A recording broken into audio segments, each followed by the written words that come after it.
ईमानदारी का इनाम। एक गांव में रमेश नाम का एक गरीब किसान रहता था।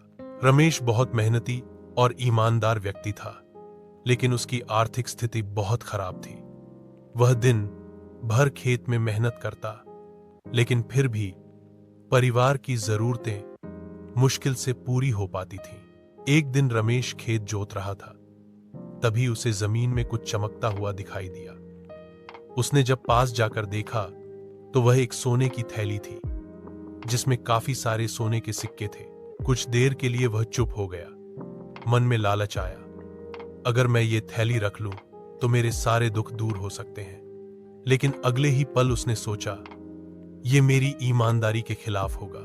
वह थैली लेकर गांव के सरपंच के पास गया और बोला, मुझे खेत में यह थैली मिली है, यह मेरी नहीं है, कृपया असली मालिक को लौटा दें। सरपंच ने गांव में घोषणा करवाई और कुछ ही समय में एक बूढ़ा आदमी आया और बोला कि वह अपनी थैली रास्ते में गिरा बैठा था।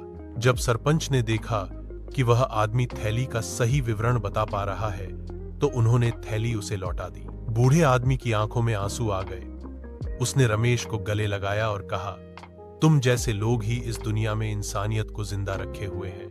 उसने रमेश को इनाम के तौर पर आधे सिक्के दे दिए।